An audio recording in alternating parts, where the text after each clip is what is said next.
भारत का लोक पर्व छठ पूजा कार्तिक माह के शुक्ल पक्ष की चतुर्थी से सप्तमी तक चलता है। छठ पूजा पर्व सूर्य भगवान और सृष्टि माता को समर्पित है।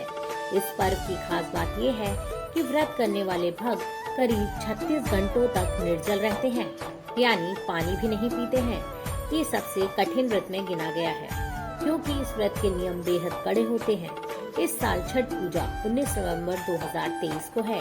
छठ पूजा का व्रत संतान सुख, बच्चों की खुशहाली और तरक्की के लिए बहुत खास है। छठ पूजा कैलेंडर: नहाए खाए 17 नवंबर 2023 शुक्रवार, खरना 18 नवंबर 2023 शनिवार, छठ पूजा 2023 संध्या अर्घ 19 नवंबर 2023 रविवार, उगते सूरज को अर्घ 20 नवंबर 2023 सोमवार।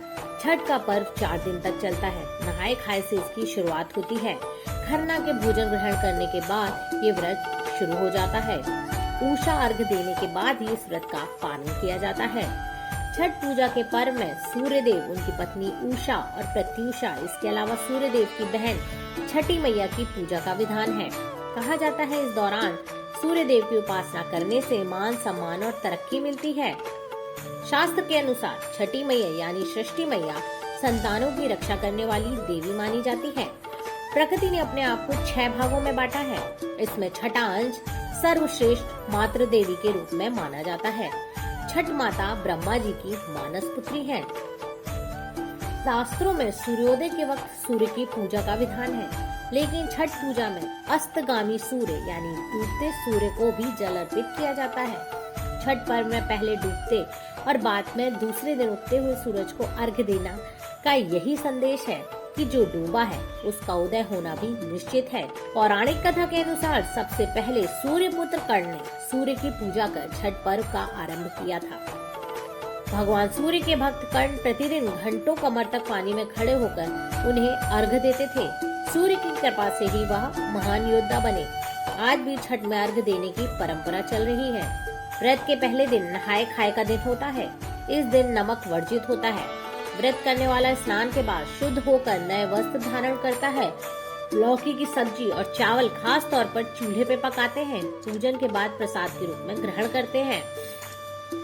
खरना छठ पर्व का दूसरा दिन होता है। इस दिन सूर्यास्त के बाद गाय की दूध की खीर बनाई जाती है। इसे ग्रहण करने के बाद व्रत शुरू हो जाता है। शास्त्रों के अनुसार छठ पूजा वाले दिन डूबते सूर्य को अर्घ्य दिया जाता है। इस दौरान सूर्य देव अपनी पत्नी प्रत्युषा के साथ होते हैं। प्रत्युषा को अर्घ्य देने से सौभाग्य में वृद्धि होती है।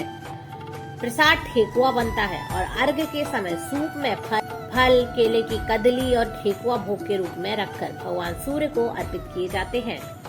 अंतिम दिन सूर्य को वरुण वेला यानी सुबह के समय अर्घ्य दिया जाता है। ये सूर्य की पत्नी उषा को अर्घ्य दिया जाता है। इससे वंश वृद्धि का वरदान मिलता है। उगते सूर्य को अर्घ्य देकर व्रत संपन्न होता है। छठ का व्रत खोलते वक्त सबसे पहले पूजा में चढ़ाया प्रसाद जैसे ठेकुआ मिठाई ग्रहण करें, फिर कच्चा दूध पिए। कहते हैं भोग खाने के बाद ही व्रत पूरा माना जाता है।